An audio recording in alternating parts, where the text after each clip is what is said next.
The reimagining of 2003's Battlestar Galactica is considered one of the best sci-fi series of all time, but the show went through quite the bumpy road to gain its now legendary status, with some of the stars even receiving threats in the process.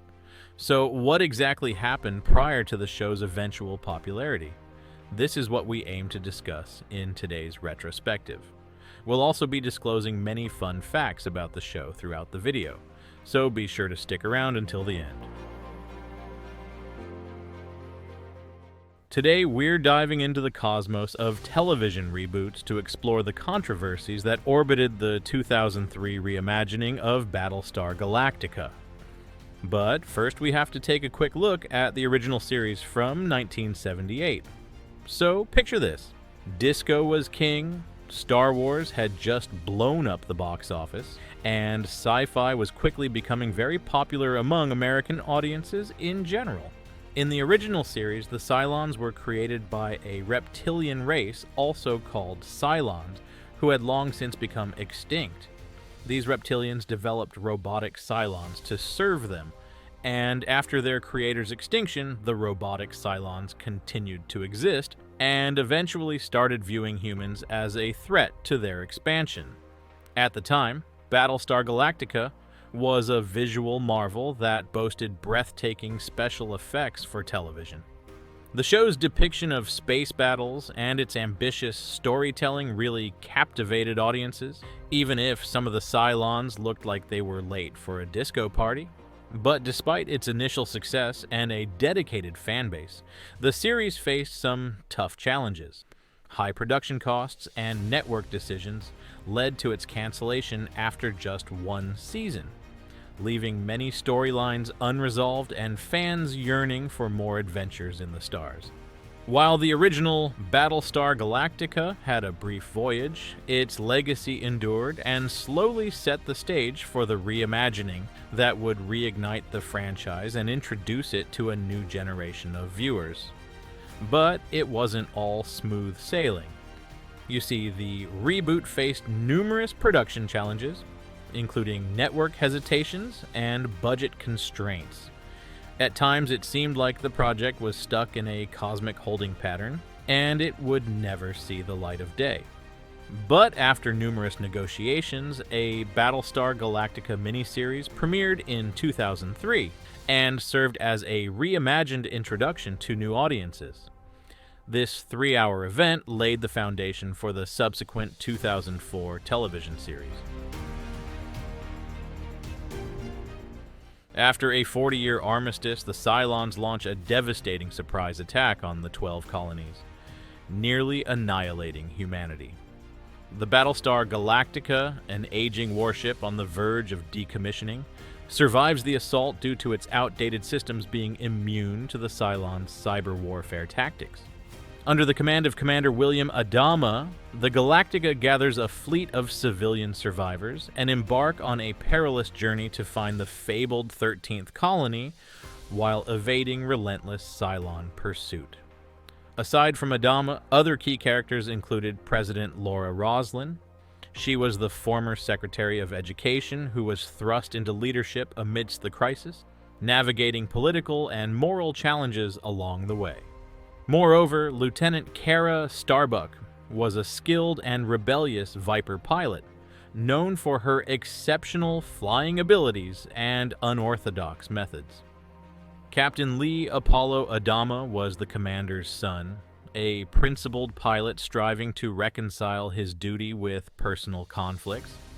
And then there was Canadian actress Tricia Helfer, who took on the role of Number 6.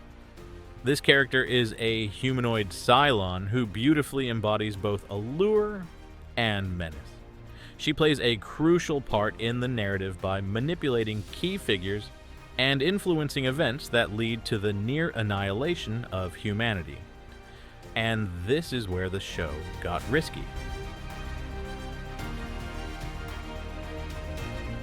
Before landing this important role, Helfer was primarily known for her successful modeling career. She transitioned to acting in the early 2000s, with her first acting assignment being a co-starring role as Sarah on the television series Jeremiah in 2002. Taking on the complex character of Number 6 was a significant leap. The producer's decision to cast a relatively new actress in such a central role was a bold move, but her performance garnered critical acclaim and became iconic within the sci-fi genre. But let's dive deeper into these characters because that's where much of the audience became really defensive, at least for a while. First up, let's shed some light on Starbuck. Originally portrayed by Dirk Benedict, the cigar-chomping pilot was reimagined as female pilot Kara Starbuck Thrace, played by Katie Sackhoff. Notice how the showrunners swapped genders for this one. This had many original fans so outraged you'd think someone had suggested replacing their morning coffee with decaf. The actress also faced significant criticism and received a death threat before filming began. Hell, she was even mocked during the 2004 San Diego Comic-Con.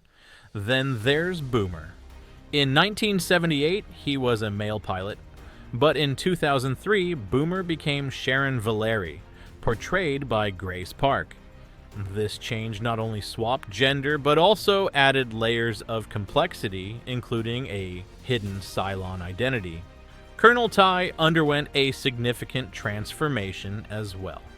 Originally a black man played by Terry Carter, the reimagined Tyke was portrayed by Michael Hogan, a white actor. This change sparked discussions about representation and character reinterpretation among fans. Beyond casting, the series delved into heavy religious and political allegories. The Cylons had a monotheistic belief system, while humans were polytheistic. It was like a cosmic debate club, and not everyone was ready for such deep discussions during their sci-fi binge. And last but not least, the series finale was super divisive among fans and critics. Some felt it failed to provide satisfactory resolutions to long-standing plot lines, with particular criticism directed at the use of a deus ex machina involving divine intervention. Author George Martin even expressed his dissatisfaction with the ending, emphasizing the importance of foreshadowing and setup in storytelling. Battlestar Galactica ends with God did it. Looks like somebody skipped writing 101 when you learn that a deus ex machina is a crappy way to end a story. As you can see, the show took quite a few risks, but somehow made them work. Tricia was amazing. Katie quickly became a fan favorite despite receiving some initial hatred, and the entire reimagining of the characters gave them more depth in general. Despite these controversies, Battlestar Galactica remains a landmark in sci-fi television. Thanks for joining us on this journey. Don't forget to like, subscribe, and hit that bell icon for more deep dives. Keep your FTL drives ready and repeat with me. So say we all.